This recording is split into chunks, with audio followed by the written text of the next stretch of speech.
She handed me a list titled Things You Need to Change to Marry Me. I said, "This is really helpful." Then I wrote my own list with one item on it: find a new girlfriend. I slid it back to her and walked out of the restaurant. I, 29 male, had been dating Bethany, 27, for about 18 months. We'd moved in together 6 months ago. Things seemed good, or so I thought. Looking back now, I guess the warning signs were there. The constant suggestions about my clothes, my friends, my hobbies. But I figured that's just relationships, right? Compromise and all that. Last Thursday, she asked me to meet her at this upscale Italian place downtown for dinner. Said she had something important to discuss. I'm thinking maybe she got a promotion or something. I show up, she's already there, looking serious as hell. There's a folder on the table. After we order, she slides the folder across to me. Before we take the next step in our relationship, we need to discuss some things. I open it.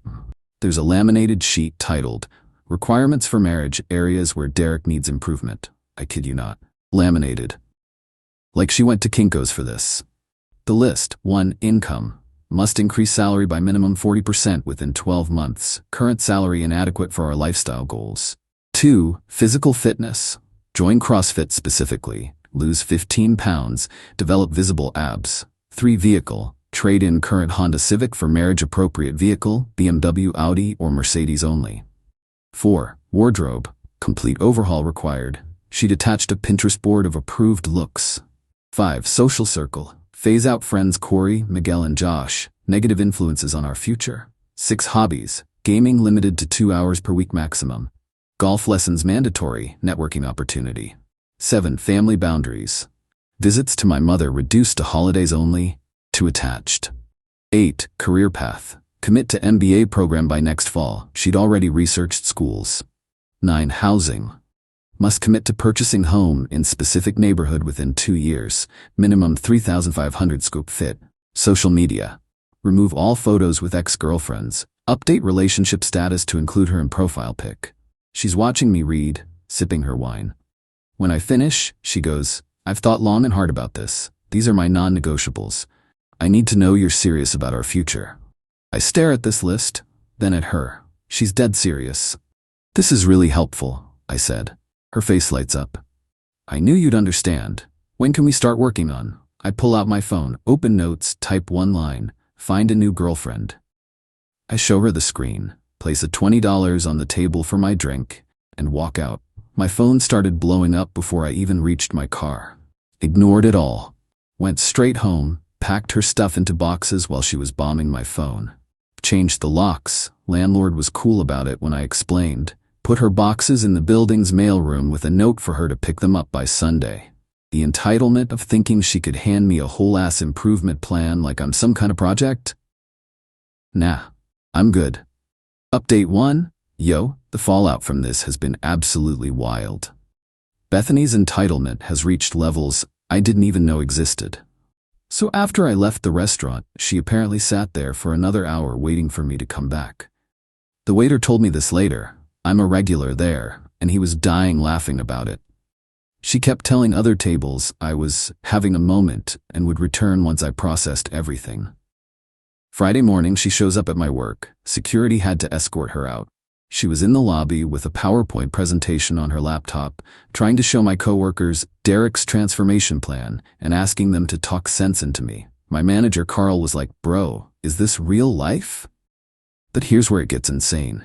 Friday evening, I get a call from my mom. "Honey, Bethany's here. She's brought a therapist?" I'm like, "What?" Turns out, Bethany drove 2 hours to my mom's house with an actual couples therapist she'd hired for an intervention. This therapist, Dr. Whitman, was apparently under the impression I was struggling with commitment phobia and that this was an emergency family session. My mom, bless her, let them in just to hear what they had to say.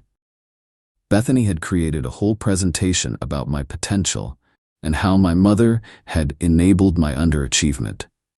The therapist started to realize something was off when my mom asked, "So did Derek agree to this session?" "Bethany, he will once he understands what he's throwing away." The therapist noped out real quick after that, told Bethany this was inappropriate and left. My mom told Bethany to leave too, but not before Bethany said, and I quote from my mom, "You're the reason he's like this. You never pushed him to be exceptional. My mom, the woman who raised me solo while getting her nursing degree. The audacity. Saturday, I get an email from Bethany's dad, Richard. Subject line, business proposal.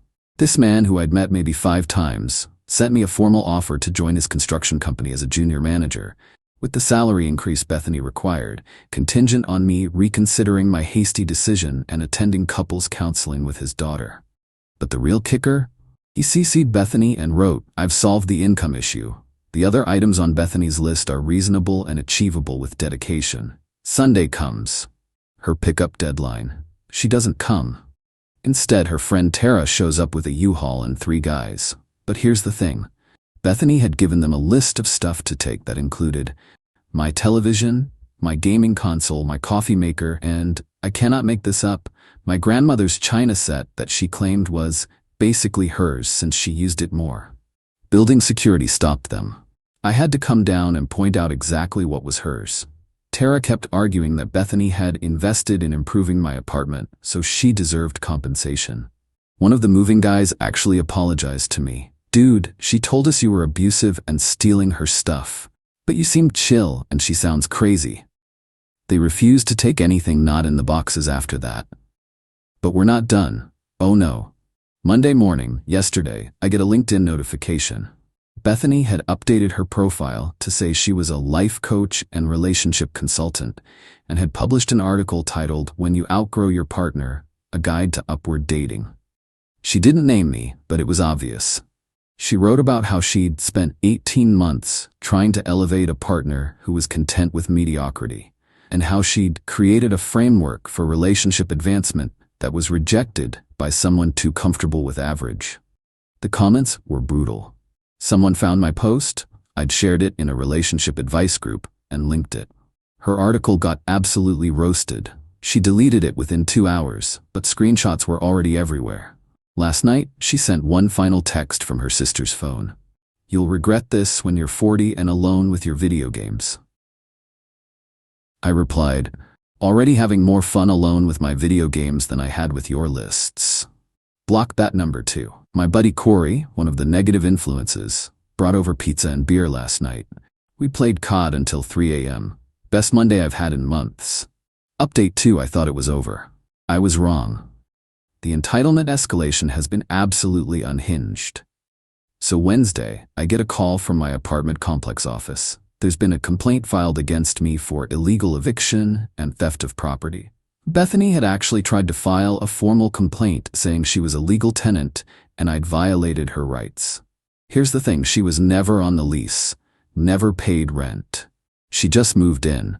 The office lady, Deb, was like, "Hon, I've seen some nonsense, but this is something else." She showed me the complaint form. Under duration of tenancy, Bethany had written 18 months, 6 months physical, 12 months spiritual. Spiritual tenancy. That was a new one. Thursday, I'm at the gym. The regular gym, not CrossFit, sorry Bethany. And who walks in? Richard. Her dad. This man, who's maybe been to a gym twice in his life, wearing brand new workout gear with the tags still visible, pretending to bump into me accidentally. "Derek, what are the odds?" The odds were 0, Richard. The gym's security footage later showed him sitting in his car in the parking lot for an hour waiting for me to show up. He corners me by the water fountain. "Son, let's talk man to man." Bethany comes from a good family. She has high standards because she was raised to expect excellence.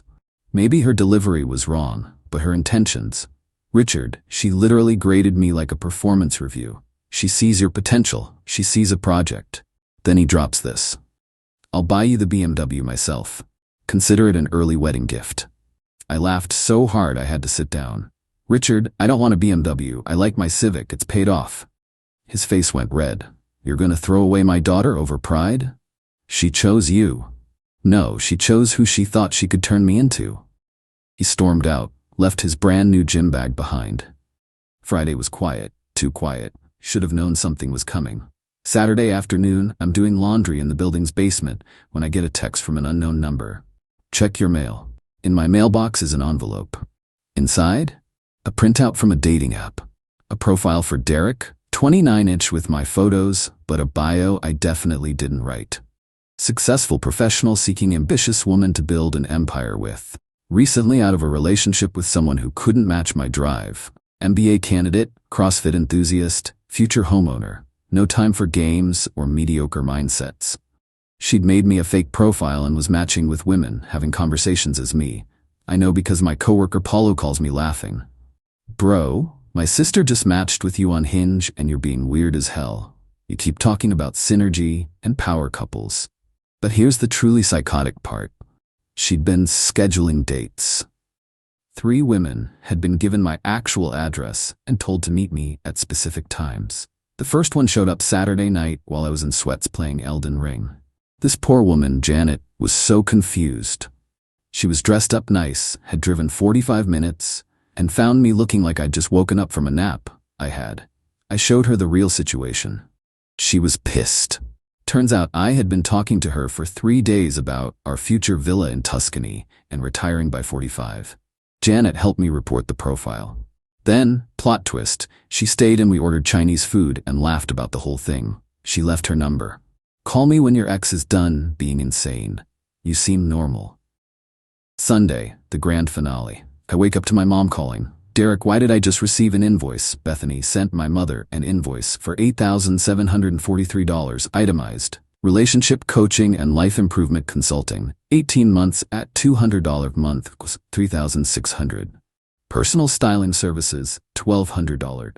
Career counseling and MBA research, $500.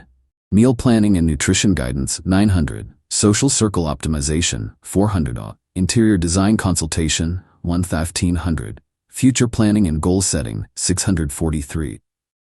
At the bottom, payment due within 30 days. Failure to pay will result in legal action.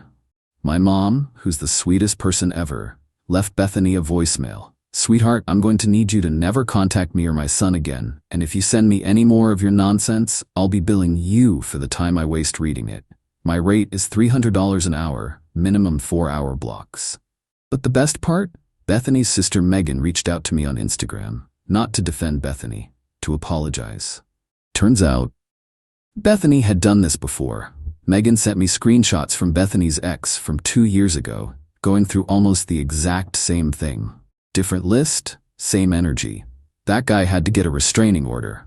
I tried to warn her about doing this again, Megan wrote. She thinks she's a lifestyle curator or some shit. I'm sorry you're dealing with this. Just document everything for the restraining order you'll probably need. So that's where we are. I've got a lawyer now, my buddy's cousin, giving me the friends and family rate. We're sending a cease and desist letter. I've documented everything. The funniest part? Corey, Miguel, and Josh have made a drinking game out of this. Every time Bethany tries something new, we take a shot. Miguel's girlfriend said we need to find a new game because y'all gonna get alcohol poisoning at this rate. Meanwhile, I'm still driving my Civic, still gaming whenever I want, still wearing my inadequate wardrobe, and honestly, living my best mediocre life.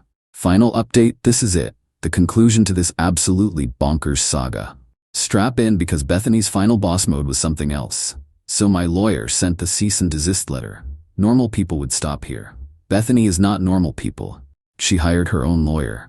This lawyer, somehow with a straight face, sent a counter letter demanding 1. Compensation for breach of implied contract to improve himself. 2. Return of invested time and emotional labor. 3. A public apology for defamation, me telling people what actually happened. 4. Damages for loss of future lifestyle she reasonably expected. My lawyer literally had to leave the room because he was laughing too hard. He came back with tears in his eyes. In 15 years, I've never seen someone sue for loss of imaginary future BMW. But while this legal nonsense was happening, Bethany went full nuclear. She started a TikTok series called Dating Down, My Story. She didn't show her face but used voice filters and those weird animated story things. Got maybe 10K views on the first video where she painted herself as a victim of a commitment-phobic man-child who couldn't handle a strong woman with standards. The comments were eating her alive though. Gen Z does not play. Someone found my posts, connected the dots, and her comments became, "Girl, you gave him a laminated list? The CrossFit requirement is sending me? Spiritual tendency, ma'am, please seek help. She deleted everything after video 3. But then came the masterstroke of entitlement. Bethany showed up at my cousin's wedding. My cousin's wedding. She wasn't invited. She was never invited. She was explicitly uninvited after we broke up. But there she was, in a white dress, yes, white, trying to catch the bouquet. My cousin Lucia was beyond pissed. Security tried to escort Bethany out, but she made a scene, started crying about how this should have been our wedding and how I'd stolen her dreams. Told everyone who would listen that I'd promised her we'd be engaged by now. My aunt, who takes no shit from anyone, walked up to Bethany and said, "Honey, you need to leave before I call the police. And take off that white dress. You look desperate." But Bethany's final move? She grabbed the mic during the reception and tried to make a speech about true love conquering obstacles while staring directly at me. The DJ cut her mic. My uncle Antonio and cousin Marco physically carried her out. She was yelling about suing for assault. Marco, who's a cop, just laughed and said, "Please do. I'd love to show this video in court." The restraining order was granted the next week. The judge read through everything. The list, the invoice to my mom, the fake dating profiles, the wedding crash, and just looked tired. "Ma'am, this behavior is concerning. You need to leave this man alone and perhaps seek professional help." Bethany tried to argue she was the victim. The judge cut her off. "You sent his mother an invoice for being his girlfriend. That's not normal." Order granted. 500 feet, no contact, 2 years. The aftermath. Richard called me to apologize. Turns out, Bethany had been telling her parents we were still working things out. He had no idea about the restraining order until he was served papers. She'd been using their address. He was mortified. "Derek, I don't know what to say. We didn't raise her to be like this." Megan, her sister, sent me one last message. She's in therapy now. Real therapy, not whatever that intervention thing was.